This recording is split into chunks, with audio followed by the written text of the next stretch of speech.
All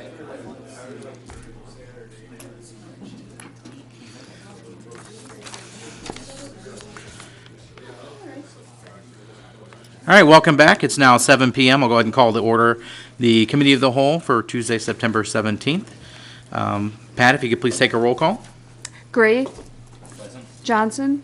Reed. Here. Ryan. Here. Tylen. Here. Tome. Here. Traxler. Here. All present. All right, this meeting was noticed in accordance with state statutes and local ordinances. First thing up would be to approve the agenda. I don't have any alterations or changes. I'll make a motion to approve the agenda as presented. Second. Okay, I have a motion and a second to approve the agenda as presented. All in favor say aye. Aye. Opposed? All right.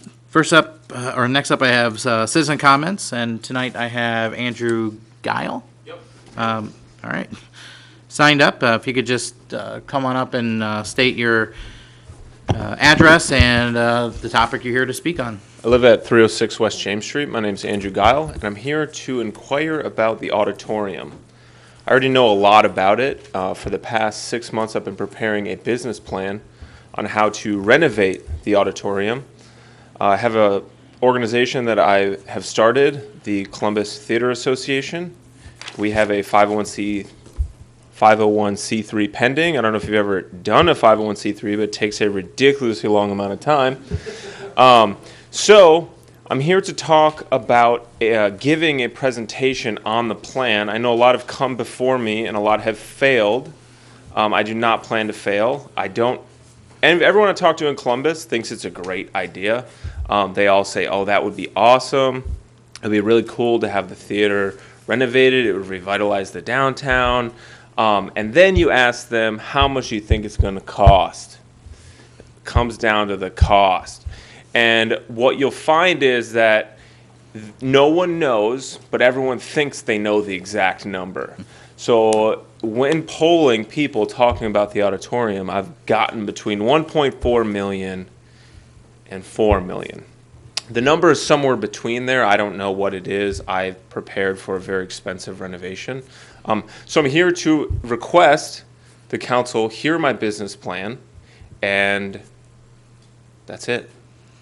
Are there any questions? Well, this is a comment. There's not a back and forth, but okay. I appreciate you coming in, and we can work with city staff to try to come up with a date and time that would work. We would have, if everyone is able to come, we would have to post it as basically a city council meeting with no business being conducted, but just for a presentation, and it'd probably be best if you did it in here. That would be awesome. Yeah.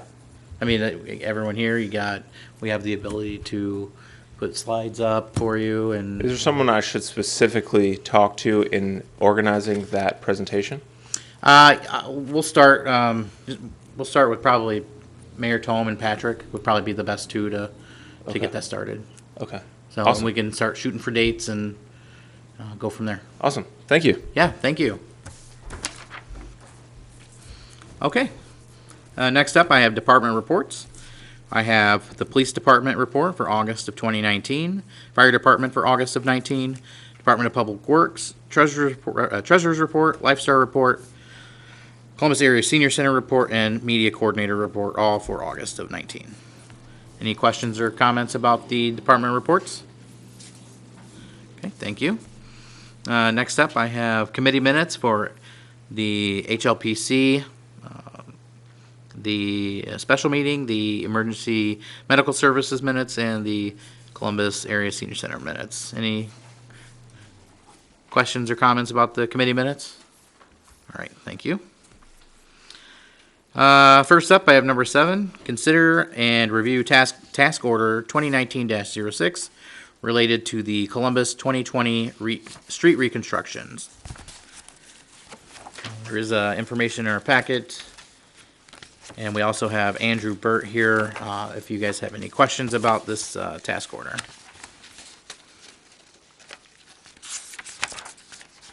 One second here.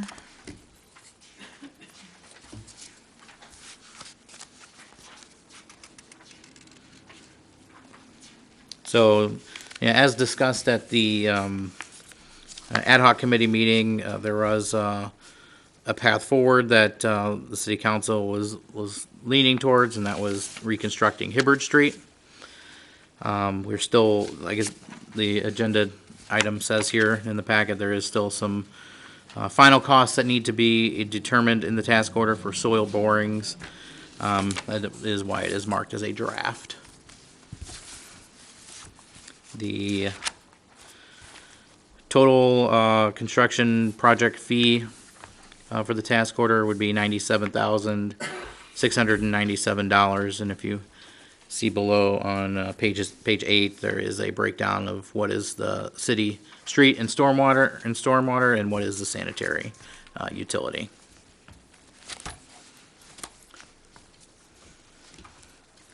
If anybody has any questions or comments on the task order, Mayor Tom?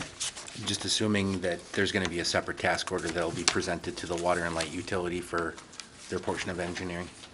Andrew signifying yes, so, okay. Okay.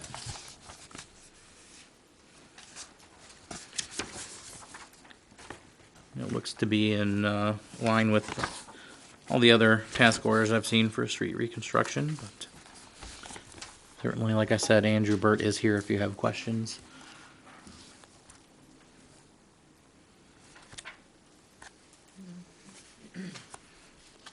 Okay, if there's no questions, we can move that to the next regular meeting. Okay.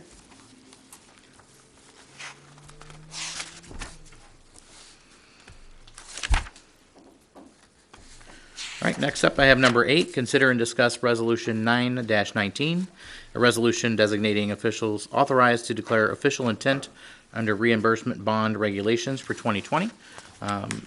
Kim Manley is here to tell us about this.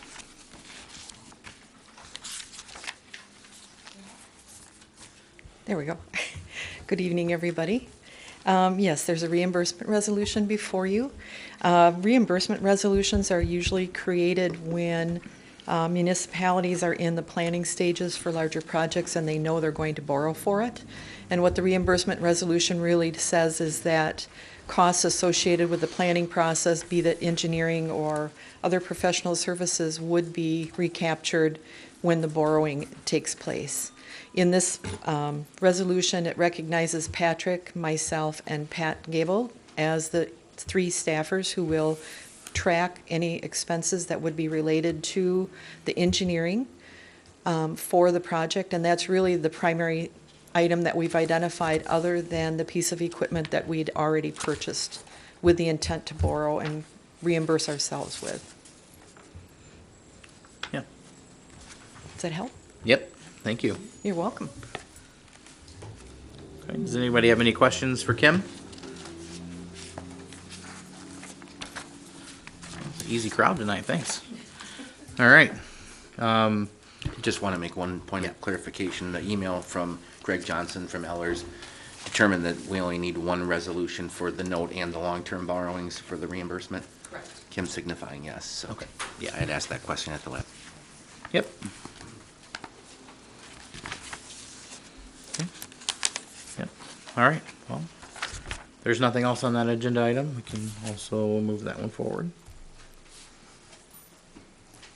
Next up, we have number 9, review and consider updates to the city's special assessment policy. This is something, again, we took a look at the ad hoc meeting where we were reviewing the street projects. There were some changes made. I did have a couple of questions. On number 6, I don't know, for stormwater, I believe we had a conversation about the 15%. We were gonna reword that sentence. That looks the same. It is the same. Okay, am I misremembering that, or? Well, I wasn't at your meeting, but I think you're remembering correctly, but I don't think it's a good idea to remove the word benefited. In order to do a special assessment, you have to show a benefit to the property owner being assessed, so you would want to leave that word in there because you don't know exactly who you're gonna be benefiting by having some stormwater work. Right, and that was my primary question, is how do that would be a question at that time. Right, but I mean, I think that comes down to what your stormwater plan is gonna look like, and if you have a person at the top of the hill who may not be receiving any benefit, then you might want to exclude him, and that would be perfectly fine. But in order to do the assessment in the first place, you have to be able to show that somebody's being benefited. So you wanna Gotcha. leave that word in there, and then you can work around it on a case-by-case basis. And I think a couple of years ago, 2 or 3 years ago, we spent a fair amount of time talking about stormwater in particular, as to some people were not benefited as much as others, and adjustments were made, so. Right, and that's what the process is for the Exactly. public hearing. If the city engineer determines the assessment, they determine the assessments, they come back and they realize that maybe the person at the top of the hill has a issue with it, that's what this body here can discuss at the public hearing and make any changes. Exactly. Okay, so that makes Right. sense. But you do wanna leave the word benefit in there, at least as your starting point. Okay, We would have had a lot less discussion if you were here, so basically what I was trying to express for probably about 45 minutes. use your mic. Just let me know. Yeah, okay. All right. How come Mike? the word benefit doesn't appear in 1, 2, or 3? I mean, something as simple as a driveway apron obviously benefits that. Is it just that obvious? You don't have to do that. Is stormwater different? Well, no, stormwater is not different, and again, if you wanna be consistent, you could have the word benefit in there, but 1, 2, and 3 are obvious. Okay. Because that's gonna be part of your project. Okay. But it certainly would not be any harm to add that word to each of them. I'm fine with the way that it is, I guess. This is essentially going to give Jason the outline or the policy when he prepares the preliminary report for the project. He lines this up with all the linear feet and everything else along with it. That comes here, there's a public hearing, and then there will be a final report at the end of it. So this is just essentially giving him the boundaries he needs to assemble that first report, so. Right. This has been used as a guideline, basically a starting point. And I think it was 2 projects ago, there was a fair amount of adjustments made because of Yeah. the uniqueness of the project. Yeah. And that's perfectly acceptable. Yeah. Okay. And then, I guess, looks like on number 4 that a line was added, other benefited property owners may also be assessed under this section. That would be, for example, if, whatever road we chose to do, if it's not feasible to put sidewalks on both sides of the street, you would then, because it's benefiting that street, the people both, on that neighborhood, they would assess both sides. Right. Like at a 50-50. And that was done a couple of years ago. I think it was Charles Street, if I remember correctly. Yeah. Okay. And the council determined that even though there was sidewalk on one side, the owners on the other side were receiving some benefit because of that, and then assessed them I think it was a smaller portion. Yeah.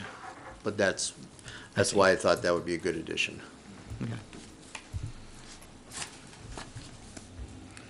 Okay, any other questions? And Oh, go ahead, sorry. On that same note, on line 4, should we specify that the city is still paying 50% of that assessment? Because it just says that other benefited property owners may also be assessed under this section.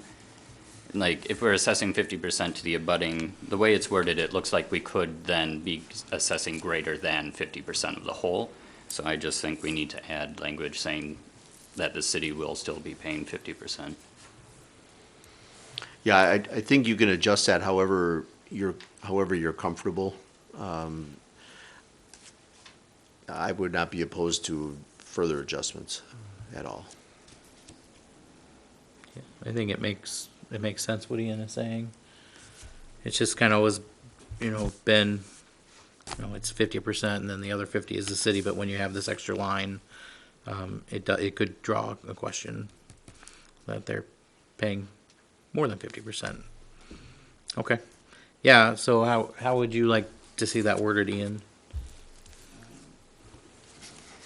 I mean, there's a couple easy ways that we could word it. We could start by calling out that that is only done by the 50% of the assessment towards any eligible property owner, or we could just add language after saying that the city shall maintain the 50% liability. There's a lot of ways we could word it, just as long as it's clear. If you just add the words "not more than 50% before under this section, that would probably, Right. that would probably make it clear. Okay. You guys okay with that? Maybe? I do think there's one hole left in this list.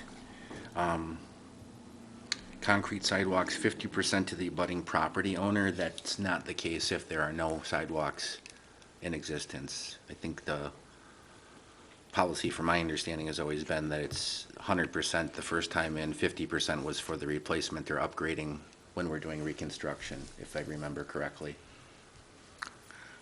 I thought 100% of it was a new neighborhood, and it was, Okay. is that, I think that's right. I think this contemplates construction being done as part of the reconstruction process itself. This It's- is, yeah. It just says accessible improvements. I don't know if this is about, if this says specifically for reconstruction projects, that's different than a new construction. yeah, I mean, it's a, Well, new It's fair. I constructions mean, of, it's- new construction of sidewalk generally is not a special assessment, though, I don't think.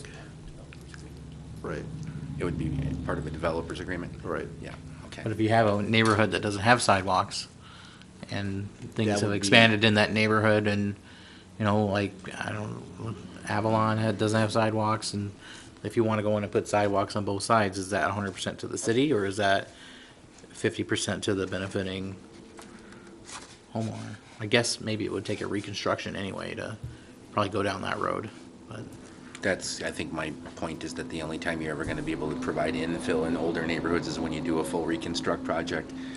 When, you know, trees come down and utilities are moved, et cetera. That's really the only opportunity to be able to infill those sidewalks. So I don't know if we need to expand on that right now or not. Clearly, the project that we have, there are no sidewalks there. We're adding them for the first time, which is different than the past projects we've done, so. yeah. I don't have any ideas on how to reword that, but I think that maybe we want to need to break that kind of into two different sections, whether that's a replace or infill.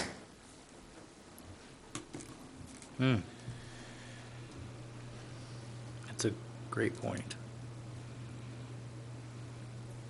I think this list is probably always going to evolve as you get into newer projects that create different situations you haven't had in the past, so.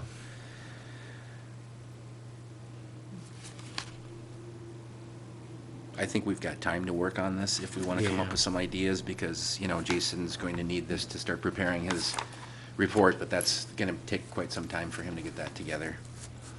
Okay. But maybe we could bring this back with some ideas on how to expand that sidewalk issue, if the council supports that conversation. If they don't, I'm fine with leaving it the way that it is too.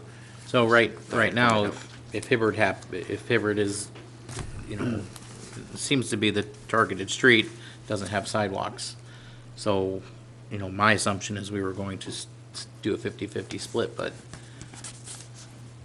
Paul's saying it normally the, Well, that's what your policy is. if it's but it's 100% to the homeowner or there's no charge to the homeowner on a new sidewalk. What is 100%. 100%? Yep. I see. Okay. So it would be, yeah, okay. It plays into the other question that Ian was asking about is it 50% maximum, and is that defined as a reconstruct of existing sidewalks? Because in this situation, if we're doing a reconstruct in a neighborhood that's, you know, a rural section, and we're upgrading to an urban section, and we want to put sidewalks in, and it's only going on one side, that would allow you to assess 100%, but maybe split 50/50 from, you know, whatever. It gives you that flexibility. Do we have to have this ironed out before Jason can do his thing? No, we can work on that, but I Okay. think we've got time before he starts getting together exact numbers. It's gonna take some time, I would assume. The more guidance you give him, the easier it is for him to do his work Yeah. in less time and energy. But when you see how, as has happened before with the council, when you see how the numbers play out and you see actually what the results and ramifications are of these decisions, then you still go back and adjust if you feel it necessary. So this is nothing more than a guideline, and basically a guideline for this project, to be quite honest. All right. So, yeah, we can bring that back to another committee of the whole, and next committee of the whole, I suppose, and iron that a little more. Is everybody okay with that? All right. All right, next up, number 10, consider and discuss the placement of a dead-end sign and review other solutions for commercial drive traffic issues. Patrick, welcome. Snuck in on me. I didn't notice. Patrick, did you want to speak on this a little bit? And I understand there's also a video that you want to, that was provided of the situation. Yep, exactly. And thank you for your indulgence. I was able to participate in my daughter's parents' night at volleyball, so that was Excellent. the reason for my absence. But this is on the cow, brought forward by a business owner. So provided in the packets an aerial view of Robbins Road where there's no outlet. Alderman Johnson has been kind of communicating with me as well, to where it's an industrial area, trucks are coming in and they're realizing there's no outlet there and having a real issue with finding their way out. Oftentimes, I understand using private property to make the turnarounds. The videos that Mr. Schneider from Capital B Supply kind of demonstrates what he's been seeing. I've brought this issue to staff just to kind of kick it around. Perhaps a dead-end sign there is appropriate. We discussed those at the committee of the whole, but maybe there are other ideas that we could discuss as well. So Yeah, okay. Lisa, has a video back there for us. You're going to put up there now? Oh, they forgot to move it to sideways. Always do sideways. And there's going to be a truck go by soon, I think. Right around there. There it is. Oh, yeah, it's backing up. Okay, I see. So I noticed, I looked at this on Google Maps, as not just what you provided in the pack, but I looked on Google Maps, and Google Maps has that, it looks like a road. It doesn't, and that's just really Pick and Save's back driveway. it's actually a road. It's Robbins Road. So No, I'm talking about the one from Robbins. Oh, okay. That goes behind Pick and Save. Yeah. On Google Maps, it looks like a road, and it's really not. Yeah. So one of my first solutions was thinking about a way to contact Google and have that removed as a road. I know you can submit changes, so Yeah. I mean, whether it goes anywhere, it's worth a shot. Actually tried that on a different issue. So, yep. Is it just really good practice? Yeah. Doing a pretty good job. Yeah, I couldn't do that with my camper. You haven't hit the building yet. I would have backed into the side of that building. Okay. Just for a reference, then when we're watching the video, is that them backing down Robbins back to Commercial Drive? Is that what's happening, Patrick, Yes. from the perspective? That's So what it I looked like think to me. that first, so they're, the tractor's coming back. So in this case, they decided to just back straight out, and that's not a safe deal either, particularly when they're getting to the intersection and you can't see Yeah. what's oncoming from Commercial Drive, which crosses there. Okay. Yeah. Yeah. Plus he's trying to turn at the same time. That is not a good thing. Yeah. The other video will show them backing into Vintage Parts driveway and then doing sort of a Y thing. But I think the concern is safety, of course, and the confusion, but also, you know, Mr. Schneider's business, they have 2 access points, one off of Robbins, one off of Commercial, and that's used as a turnaround as well. And Sure. I know it mentioned in the packet that, you know, obviously looks like an actual, somebody that was actually working, but I read in the packet, there's also mention that the diesel driving school goes through that neighborhood and uses that road to practice, or I don't know what they're doing, but, and we've reached out to Yes. them, and they've said, oh, you know, we don't tell them to go down there, but we'll definitely tell them not to go down there. that's exactly the interaction I had with How long them ago was that interaction? last week. Okay. So we had, hopefully the business owner can keep an eye out and let us know if that keeps happening. Are you the business owner? Yeah. Oh, okay. Sorry, shaking your head. If you have any questions, I can chime in on any of it. Okay. Do you, other than the trucks that are actually delivering stuff, do you know what businesses they're going to?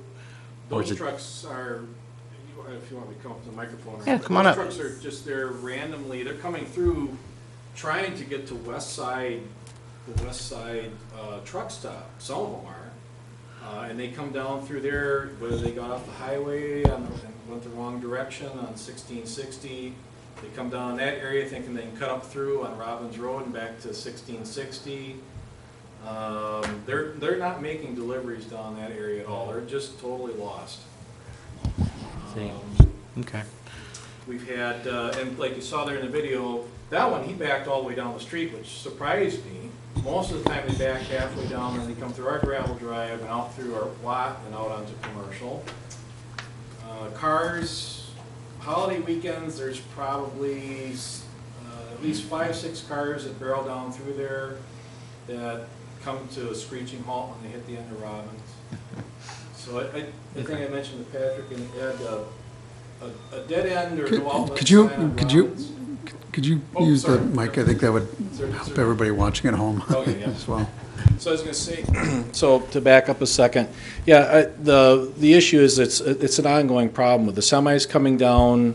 Robbins Road kind of confuses where they're going, and then trying to actually make their way back out somehow. With Vintage Parts, a couple weeks ago, they took out all the probably excess stuff that wasn't selling, and so now their yard on the end of Robbins is open, so trucks are backing into their yard now and working their way back out.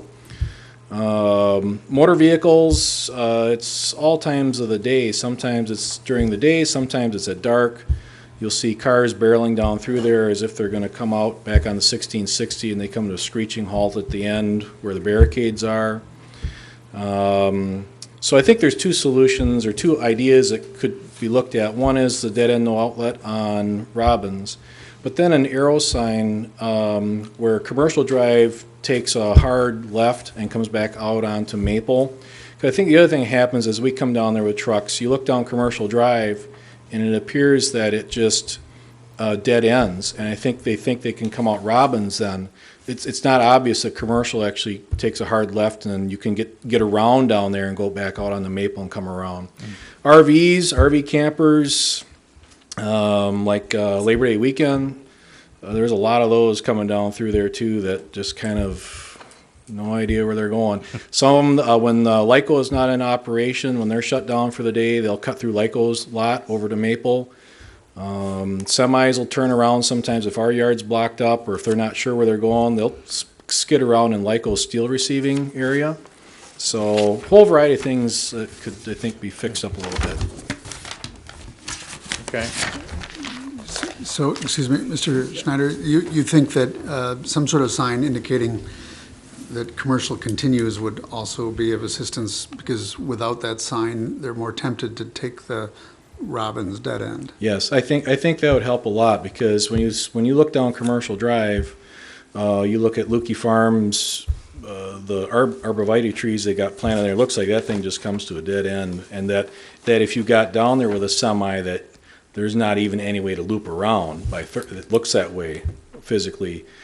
So I think that would help, just kind of points, hey, there's actually maybe an outlet, I got a chance.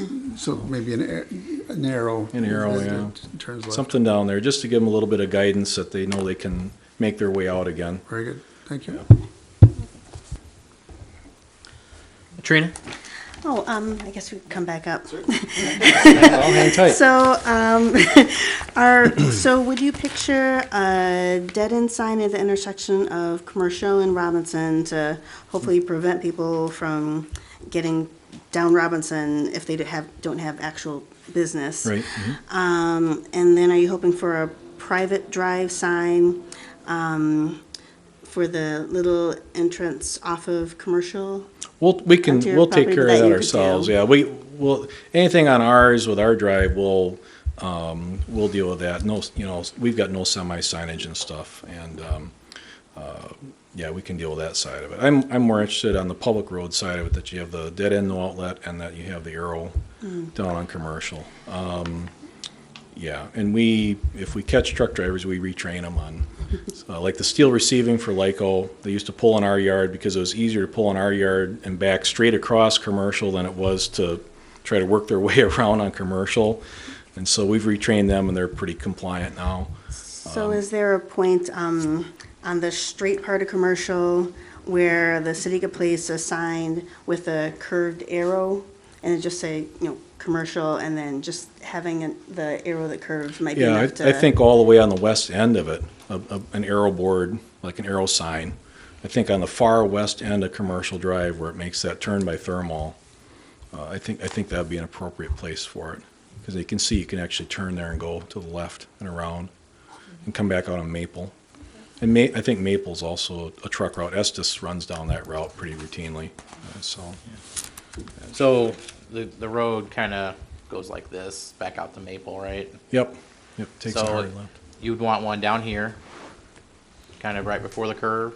What about one right near whatever building this is that says to Maple?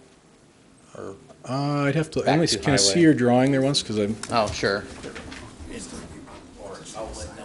Or yeah, just oh, I see. You're talking near the, well, yeah, I think, I don't know if you, because I'm getting ready. If I'm coming down, if I'm going west down Commercial, and I see this no outlet sign here, I'm going to look at, if I saw another sign right past it that showed, hey, outlet that way, I would think that would be helpful. yeah, if there's something appropriate signage-wise that works, that can give them some guidance that they actually have an outlet to Maple. I don't know. I think as I've looked at that and watched trucks coming down through, and then we've talked to some drivers that have stopped and asked, for help. Where am I?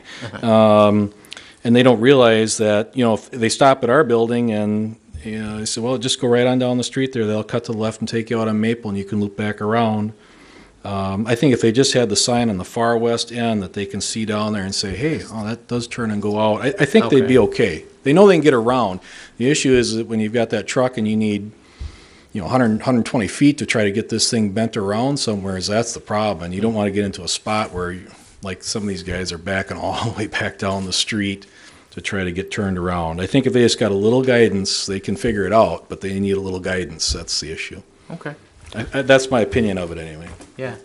Well, I think we can certainly, I don't see anybody fighting against putting a dead end sign and an arrow down there, so that's something we can review with staff and DPW director and see what works best, and we'll bring it forward to the next regular meeting and for a vote on adding these signs and get them up there as soon as we can. Very good, thanks.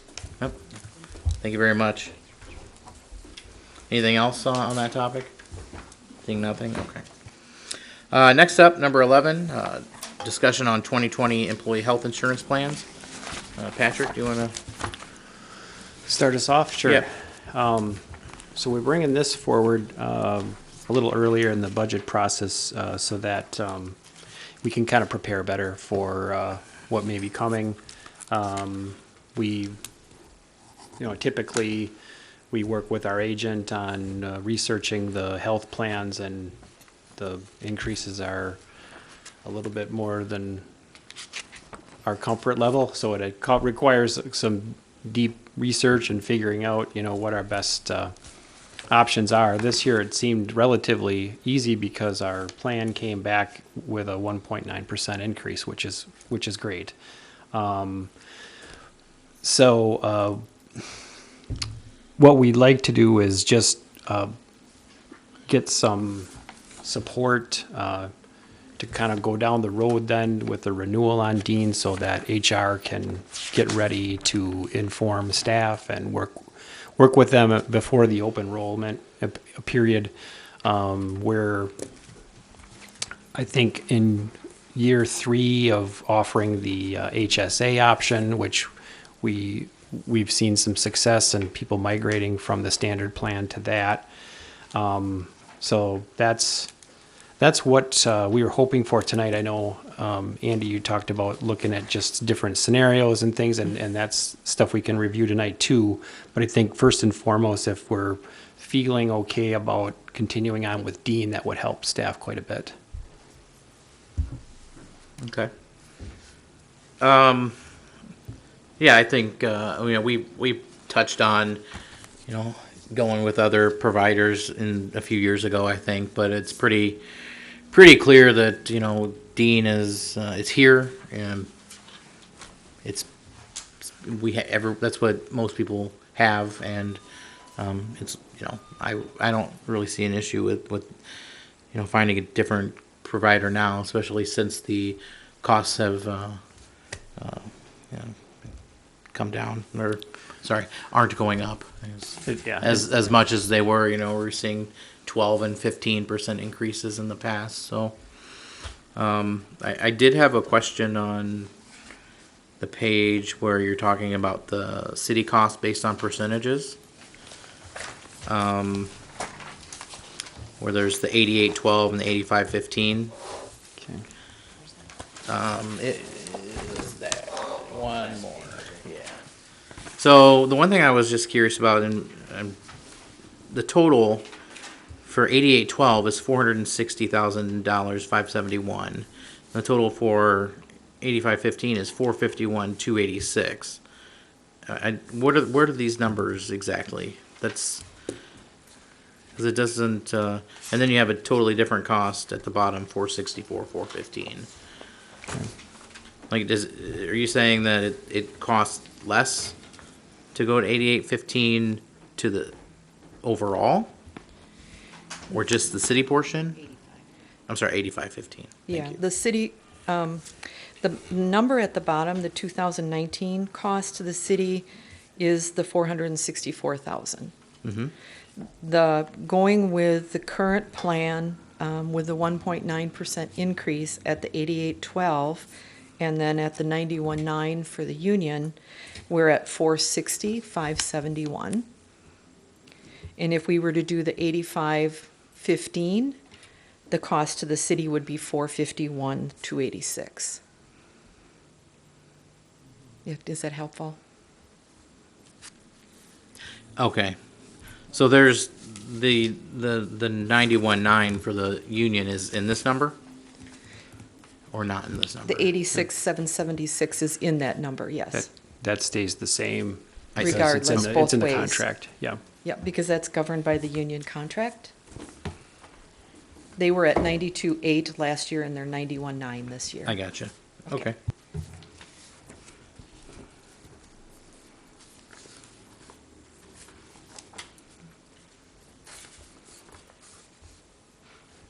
So, okay, I get you now. I guess I was just confused because if you're 373,795, that's the number, that's 88%? Yes. Okay. I thought this would be I thought I would be seeing I want to see the number that the 12 and the 15% are as well. That's what that is. That's what is. At the bottom of each little example, the 8812. Okay. It's based on the current number of enrollees that we have at this moment in time. So understand that if someone gets engaged tomorrow and wants to get married in a month, this could change a little bit. You know, obviously, health insurance is based on, you know, the different plans that we have. But under the first one, right behind, above that kind of heavy bar, the city cost is the $373,795, and the employee cost is the $51,460. Okay, well, I don't see that number here. I'm on this page. Oh, no, look at Okay. I'm sorry, I was looking on this page, and I wanted to see the breakout altogether. Okay. Okay. That makes more sense. Yeah. So the first question that the staff needs to know is council okay with sticking with Dean for the provider? Okay, seeing no issues there, so, is that something you need to move forward, or is just, to select a provider, or is this? We'll want to formalize that. Okay. Yep. So that we're going to continue on with Dean. Okay. And then, another issue is, you know, as far as the cost sharing for your benefits, do you, for non-union, right? Is 8812 or 8515? So, oh, hey. Come on up, Caitlin. The action required of council at the very bottom of that cover sheet for the agenda item. I think that helps clarify what we're looking at. We're currently at 8812, if that helps at all. That's what's in the 2019 budget. And we were a little higher, I want to say 9010 the year before. And so we dropped it last year to 8812 to match the state plan percentages. So if that's helpful. Yes.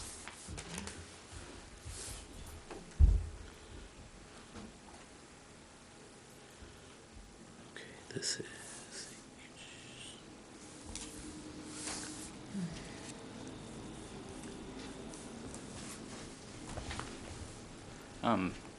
One quick question for you, Kim. The current HSA reimbursement, is it 2,000 or 1,000? Correct. Yep, 2,000 for family, 1,000 for single. Okay. And that seems to be successful as far as encouraging people that are on the traditional plan to move to the HSA or the high deductible plan.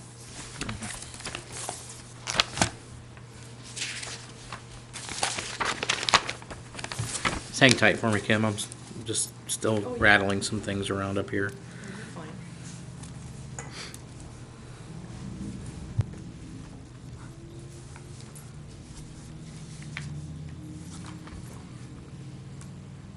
Okay.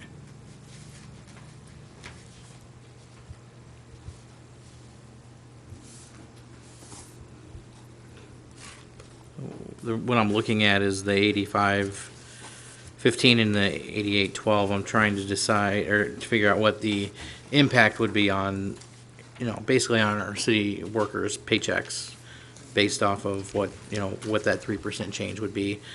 And I don't see a breakdown on what the difference is, but I'm just trying to do some of the math here. Actually, if you give me like 30 seconds, well, not 30 seconds, if you want, I can get some of that information for you. I think I can pull that from some spreadsheets that I have, if it's helpful. I mean, I don't know, would that be beneficial to you guys up here? Yeah, okay. all right, why don't you give me a second? Yeah, take your time. And if there's other questions, maybe Patrick or Kaylin? Okay. Next two plan options. So decision to continue to offer the two plans, so they want to know if we're also going to do the HSA and the regular HMO. That regular traditional plan. Yep, And the HSA. and the HSA. Anybody have any issues keeping it how it is? No? Okay. And then the second item is to continue to offer the HSA reimbursement at 2,000 and 1,000. Any issues changing there? Nope. I was hoping there would be more discussion to give Kim more time, but. So I don't know, I just, where's everyone's head at before seeing the actual numbers? I mean, just as a overall thought on changing the, you know, the cost or the percentages. And if I can just Please. give one comment on the percentages. The HSA plan has been very instrumental in, I think, helping us with our rates. And so the traditional plan, as you can see, that the premium costs have been more. And a little history on that, then the council decided when we offered the HSA plan to encourage more participation by offering that $2,000 to go towards a $3,000 deductible and the $1,000 to go towards the $1,500. So this could have been a year we maybe could have phased out that second plan and said we're all on HSA plan. But I'm thinking this is maybe the last year of the traditional plan. But that's why I guess I would continue to encourage possibly that reimbursement on the HSA side to bring more folks, continue to bring more staff over to that. So, if we do want to try and phase that out and go more to the HSA, I assume your recommendation would be to lower it to 85-15 as opposed to keeping 88-12 to try and encourage more? Because, I mean, the more people we get to transfer now, the easier it is for us to phase out later. yeah, that would be, you know, that's one approach to it, use the two different percentages. The other approach is you pay for as much as premium that you do for the HSA. Right, okay. You know, that makes it real clear for, on a bookkeeping side and payroll side and everything else, that you pay up to this amount for the premium. And anything above that, that, you know, is another factor that will encourage staff to come over. So Caitlin, oh, I'm sorry. On the traditional, the traditional plan, that's currently at 88-12, is that where it shows zero deductible? Yes, So if I go to the doctor, I don't pay anything? basically on that plan, your out-of-pocket is in your co-pays.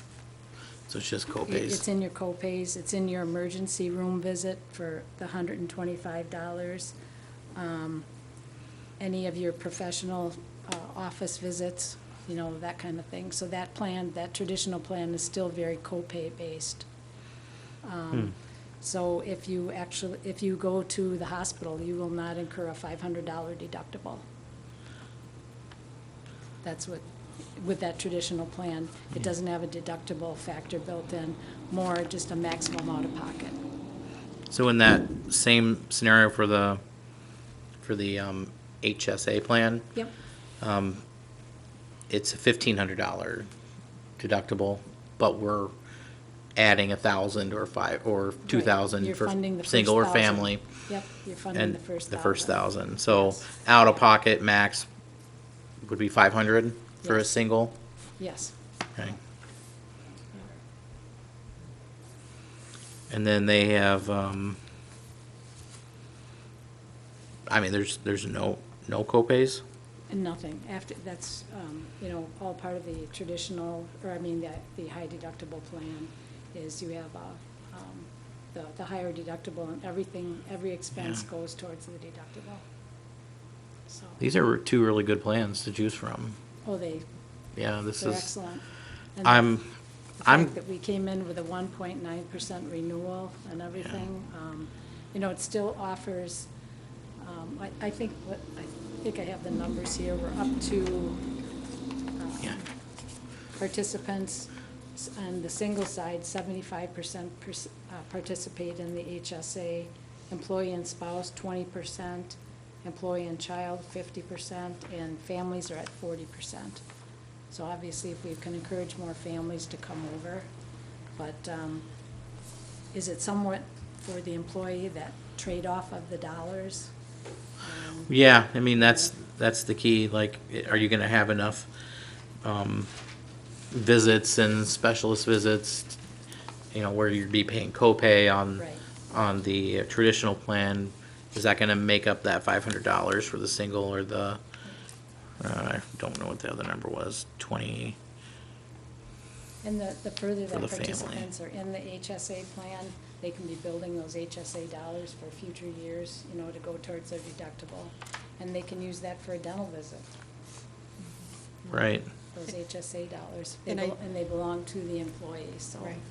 And I think the graciousness of the council to, you know, put money towards the down payments for the employees, the 1,000 and the 2,000, if that's what you decide on, is a good incentive for them to really take a serious look at the high deductible plan and some of the benefits that you can achieve from that. Like Keelan said, once you get, I'm one of the ones that switched over this year, you know, once you get to that $1,500 mark, you know, you're basically taken care of.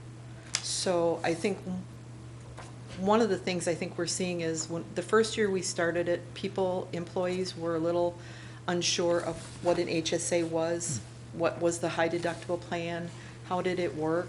Now we're going into year 3 and we're seeing people having a little more comfort level because they're seeing success with their coworkers that have switched from the traditional to the HSA.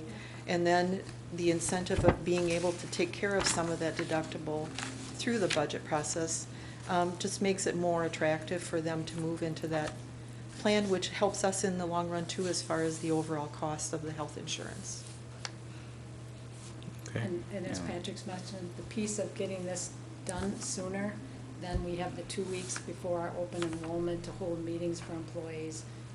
Laura Beckman's gonna be coming out and, you know, to explain more, in more detail and educate more staff on the HSA that aren't there. Yeah, and I think that's the key thing is the education information that we can get out to them ahead of time so they can make some decisions for their families or Yeah. for themselves. Yeah.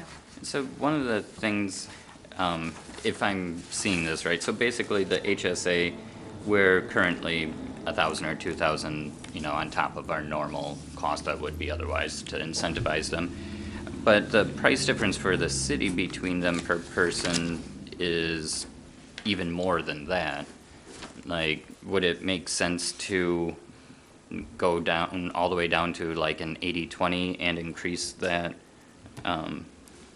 that contribution to make it even easier for them to transition over? Like, the city would come out ahead if we were paying 100% of their deductible every year. It would still be cheaper by these numbers. Yes, but I think you want to encourage the things that the HSA encourages, and that is for people to, you know, stop and realize the benefit they have making and taking on those healthcare decisions themselves. Right. So if you were to fully fund it, I think you'd probably see a higher renewal rate possibly, because I'm just running for everything. I don't really know how to say it that way, but it makes, and am I answering your question with that? Yeah, but I mean, mostly what I was going for is it looks like it would be more fiscally sound for us to give them even more encouragement to transfer over, because it would save us more money than we could even potentially spend on the maximum amount of their annual. Probably the trade-off in the dollars would be you take away that other plan completely. That's what I mean. Like, Yeah. it would, and that would work to our benefit. It would still cost the city less money and just pay the 100% of the deductible on the HSA. It would still be cheaper than offering the other plan. Probably, yes. With the number that we have at the family, the number that we still have on the family, that would probably be an area that it would save. But I guess I would still caution funding the deductible completely. Right, I'm not saying that we should do Yeah. that. I'm just saying Yeah. it's fiscally more responsible for us to do that than it is to continue with the other plan. So I think that we should figure out a way to incentivize people to transfer over. We should be more aggressive about figuring out a way to get them to transfer over. So I think lowering the traditional to even the city contribution to the traditional all the way down to 80% would be, and that's still pretty much in line with a lot of private employees. That's still better than what you can get in most places that you work. It's not like we're putting someone in a hardship by doing that. Like, it's still very good insurance, but I think the more we can incentivize people to switch to the HSA, it's better for them, it's better for the city. Like, I think that's what we should be looking at. So you said that, did you say that this might be the last year you'd want to offer the two plans? I think it depends on what the council would desire and what the premiums look like. I mean, this year, there really wasn't much change in the premium for the traditional plan. I think, just off the top of my head, I want to say there was like maybe a $10 difference between last year's premium and this year's premium, say, for the single plan. But next year, if we have another 10% increase in premiums, we might be seeing more of a drastic difference between the current premium and then next year's. So I think I take it year by year. I think this year, because it's so favorable, and I think it's been very positive with, where we're going. We're going in a good direction. Yeah. And I like the idea of bumping it back a little bit, just to make the high deductible plan a little more attractive. But the percentage obviously would be your decision. On the, just trying to do the rough numbers here, on the sheet that Kim provided, if you switched to 85.15 from 88.12, per paycheck, like a single would be about $10. A family, the max would be about $33, sorry, per paycheck. Do you deduct do you have 24 pay periods, or? We have 26 pay periods, but we deduct on 24 because it Okay. makes more sense. So you than get the trying two to- checks without insurance, okay. Okay. And like, I do like your line of thought there, but like the other thing to look at is if they would simply switch over to the HSA, then it would be another $35 less than that. Like, just switching plans would save them money. Like, so I think increasing the cost of the one that we want to transition out of is just logical. Even if we did 85.15 to the traditional this year, with the understanding that there's a potential that there will be a continued increase for the employee portion in years to come, and educate them that way. And educate, too, that this is not a guarantee that, depending on what the premiums are in the following year, this plan may not exist. The reality of it is, sometimes it can price itself out. Thank you. Trina? Not sure. Oh, I would definitely like to continue keeping both plans for the employees to have a choice until it gets to a point where it becomes financially unfeasible due to price increases. I just really like the idea of letting the employees have a choice whether or not they want to, pay $1,000 or, or what have you, and possibly not get to use their, insurance at all, but, in a given year. I just like to keep it optional, and it's one of those things where I know that we would save money, but as a governing body, one of the best things that we offer to keep employees happy is a good insurance. So I like keeping the choice. Thank you, Trina. Ed? What did you say the state funds at? 88.12. 88, 12? 8812. Okay, thank you. And they had their first increase in 3 years this year. And our single premium is still less than theirs. Yeah, I don't like the idea of pulling the rug out from underneath employees this year, as far as taking away one plan. I think you should still offer the two plans, and along the lines of what Trina's saying. I think it wouldn't be a bad idea to do 85.15. It's still far below what, most private private employers offer. I think my company's at 23% is what I pay, but that's, I think, is pretty good compared to some other. So I like Ian. I like your thought. I think going from 88.12 to 80.20 is a big jump in 1 year. To put, it's kind of an extra burden on coming out of every family's paycheck, and I'm not really trying to do that to them. but with more warning and more education, people switching over, that could all give more people ample time to make those decisions and prepare. Would that, Andy, just for me, just so I understand, because I'm the one that's got to run the numbers, obviously, 8515 for the traditional, 8812 for the high deductible, is that kind of where we're thinking along those lines? Or 8812 for everything? I guess I just want some clarity there for me. I was thinking lowering for the traditional and keeping it for the high deductible, so the 88 for the high deductible, 80 and 85 or 80 either way. Because I mean, part of it is like, even if we dropped all the way down to 80 and we're more in line with a lot of local employers and still better than most, it's like looking at it as taking money out of our employees' pockets or increasing their budget isn't fair. It's not that black and white, because they have an option to switch to the HSA and spend even less than they are currently if they're on the traditional. So like I still think incentivizing them, I would agree to only go down to 8515. I just think there should be more incentive somewhere though. Thanks, Ian. Anyone else? All right.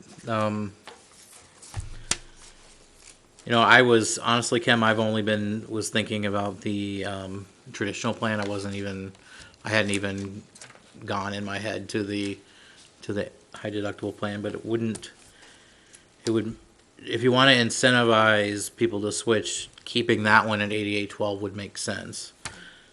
But it's up to everyone else. So.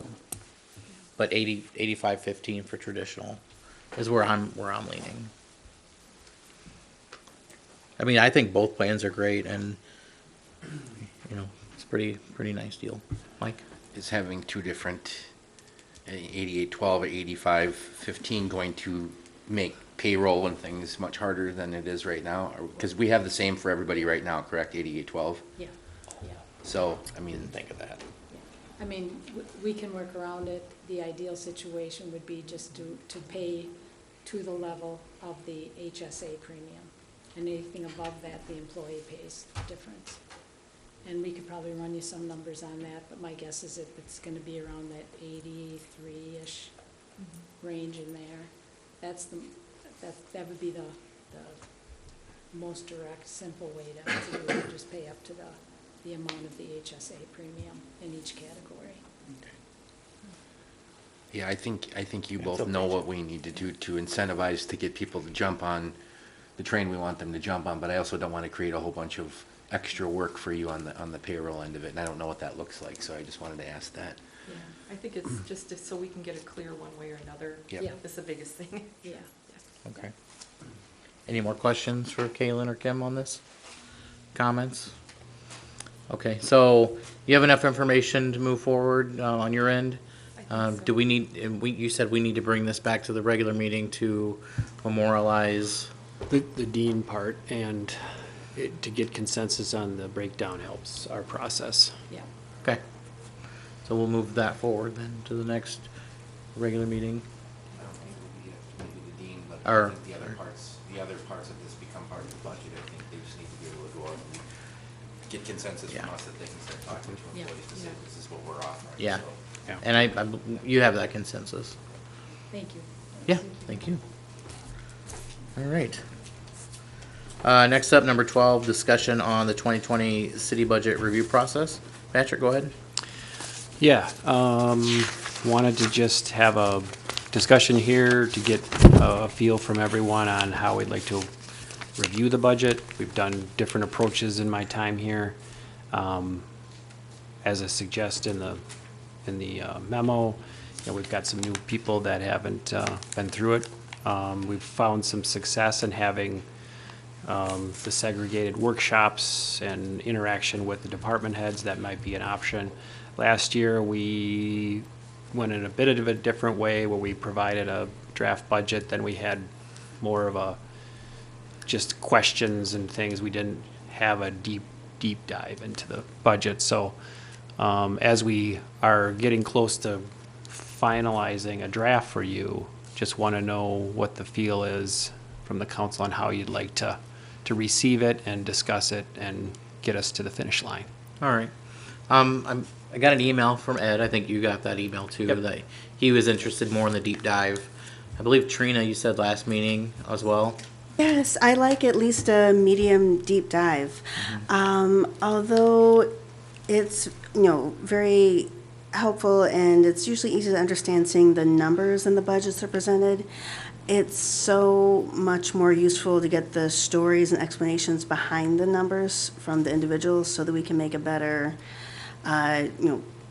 judgment on what is probably, more needed or less needed. And it's just really helpful. Yeah, I've been through 2 budgets, I think, maybe 3. I don't remember. But you've been through more, so you and Mike have more experience on this than I do. But the first year I felt it was super tedious. The second year it got better, but it was still a deeper dive. And last year was the draft, like just the overall review and summary of it, which, it was still easy. It was easier, but, there was definitely a lot of room to maybe not look at every line and miss some things that maybe, we weren't expecting to see, and, things that we thought might be in there or weren't in there or were in there that weren't, So you're right. I think a deep dive is something I would be in favor of as well. Medium deep, okay. Whatever that means. Anyone else? Katie? Yeah, I definitely think I'm in favor of the medium deep dive. I think that would be. Okay. No, obviously I haven't been through a budget process yet, so I do think that having sort of longer, more focused meetings is probably the best option, Yeah. as opposed to just doing a series of, sometimes I feel like when you do series of short meetings, you kind of spend some time at the beginning and the end of each meeting sort of picking up and figuring out where you were, and Yeah. so that would kind of eliminate some of that. Yeah. Well, clear out your schedules, because they're going to be long and many. Anyone else have any thoughts on this, Mike? I'm glad to hear that, people want to kind of dive into this, because it is the most important thing we do. I mean, it's going to set the priorities for everything we do next year. The only suggestion I have is that when we're presented, or the council's presented the information, is to have consistency for every department. If you're showing prior years' budget for comparison per line, that we do it the same for everybody. That it's not 2 years for this budget and 3 years for this budget and 5 years for that budget. I'm a big fan of having like 5 years of history to show, because sometimes there's stories that come from that as well, where you split something into 2 different line items, et cetera. It kind of gives you a deeper history of where we've been in the last 5 years. So that's my only suggestion. Yep. And definitely And department- food. And food, yeah. And food. Definitely department heads, commissions, committee presidents, or however you want to. Representatives from those, yeah. Yeah. Okay. So, Look, we like it, like in here, I know there was, at one time we kind of did a circle where there was more of a, I could go either way, but I would personally want it in here. yeah. And particularly this, I think we've talked about this in the past. This is always something I felt we should also televise to the public. Some of those other even though it's long and boring, at least there's, it's an open record. People can go back and look and see, what it is. There's nothing behind closed doors as a perception. So as long as they don't care watching me eat pizza during while reviewing the sewer budget, then we'll be all right. Big bowl of the spaghetti and, Yeah, you know. yeah. There better be spaghetti now. Oh, no. All right. Any other comments on the budget process? Okay. Oh, go ahead. When do you want to start that? I guess that's you kind of put the timeline from last year in there, but when do we want to have the first one, I guess? Yeah, I guess if you want to give us a little bit of time yet to develop that, some final work's being done this week, I would say. So what I think is a good target is sort of early October to get started. I'd like to have you have the document first and have a little bit of time to digest it and kind of review it. So, yeah. All right. Anything else? All right.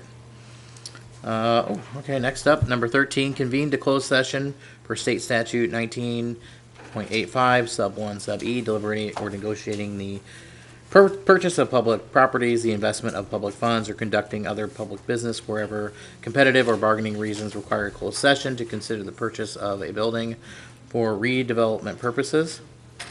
Looks like after this, we'll go back into open session and then reconvene, and then convene back into closed session for a different item, and will not be returning to the air.